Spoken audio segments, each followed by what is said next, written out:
की जय। बहुत से भक्तों के प्रश्न आ रहे थे और काफ़ी सारे कॉल्स और मैसेजेस आ रहे थे। एक वीडियो जो वायरल हो रहा है, दरबार के खिलाफ प्रचार चल रहा है मीडिया का, आप लोग देख सकते हैं, जिसमें बात की जा रही है कि एक लड़की के अंदर प्राण कैसे स्थानांतरित किए जा सकते हैं। और सबसे हैरानी की बात यह है कि ये प्रश्न वो कथावाचक, वो वैष्णव संप्रदाय के संत महात्मा पूछ रहे हैं जिन्होंने पिछले साल राम मंदिर की प्राण प्रतिष्ठा में बढ़ चढ़कर भाग लिया था। वो मीडिया, वो न्यूज़ वाले ये क्वेश्चन पूछ रहे हैं जो पूरे विश्व को राम मंदिर की प्राण प्रतिष्ठा का लाइव टेलीकास्ट करा रहे थे। एक दोगलापंथी की हद होती है जो तुम लोगों ने पार कर दी है। कैसे?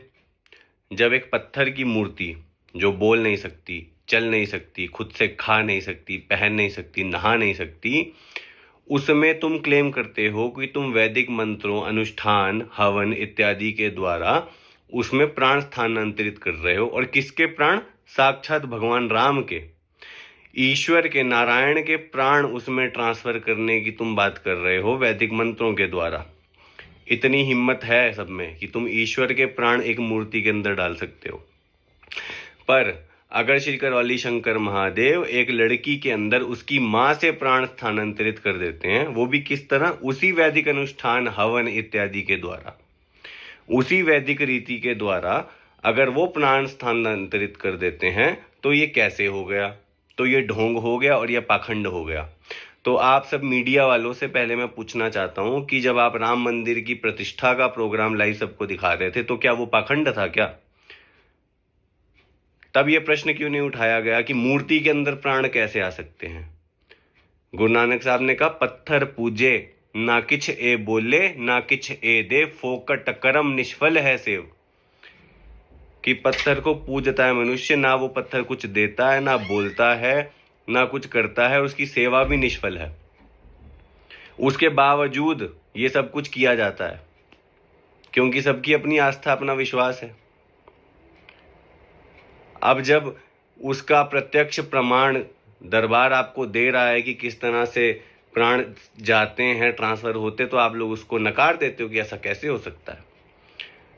तो फिर तो शंकराचार्य जी की भी कहानी झूठी होगी जब उन्होंने अपनी आत्मा को दूसरे के शरीर में स्थानांतरित कर दिया था। क्योंकि जब आप प्राण को ही नहीं मान रहे कि प्राण जा सकते हैं दूसरे के शरीर में, तो जीवन और आत्मा की तो बात ही नहीं है ना। फिर तो जा ही नहीं सकती। 5 तरह के प्राण हमारे शरीर को जीवित रखते हैं: प्राण, अपान, व्यान, उदान, समान। ठीक है। जब तक आखिरी शेष प्राण बचता, आखिरी वायु जब तक प्राणों की बची होती है, तब तक आयुर्वेद और सनातन धर्म उस व्यक्ति को मृत नहीं मानता है। इसीलिए मरने के बाद भी सूर्यास्त तक इंतजार किया जाता है कि अभी इसके प्राण पूर्ण रूप से क्षय नहीं हुए हैं, अभी इसका शरीर जीवित ही है, यदि इसको जलाएंगे तो इसको कष्ट होगा। इसलिए कम से कम 1.5 से 2 घंटे के बाद अंतिम संस्कार किया जाता है, तुरंत नहीं जलाया जाता।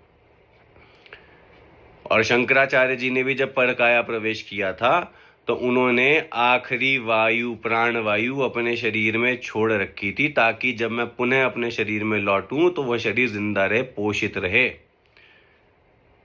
तो कह दो फिर शंकराचार्य जी की कहानी झूठी है, नहीं किया परकाया प्रवेश उन्होंने, फिर इसको भी मानना पड़ेगा आप लोगों को।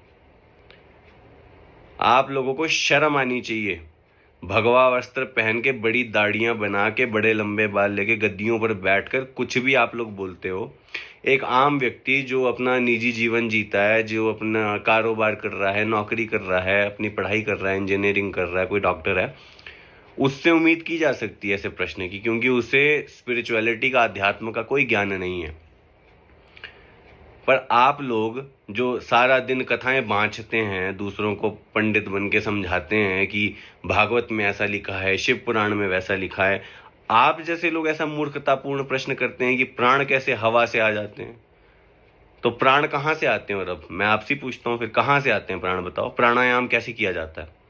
सांस ही तो ली जाती है, उसी से तो प्राणों का आयाम होता है। प्राण शक्ति को कैसे बढ़ाया जाता है मनुष्य के शरीर में?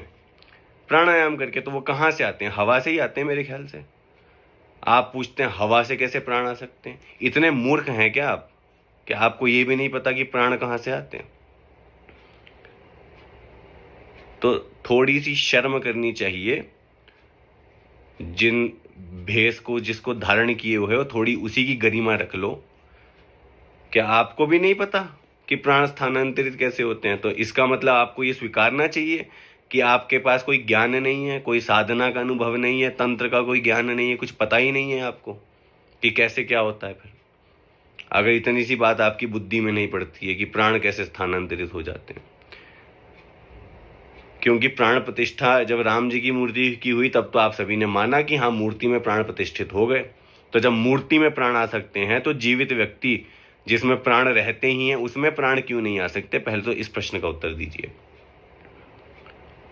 उसके बाद आप लोग दरबार पे क्वेश्चन उठाइए और पूछिए कि ऐसा कैसे हो सकता है। और उसके लिए भी आपको आना चाहिए दरबार, सीखना चाहिए। ये विद्या सभी के लिए है, सभी इसको जानें और समझें और समाज को सुधार सकते हैं और समाज को स्वस्थ बना सकते हैं। हरि हर।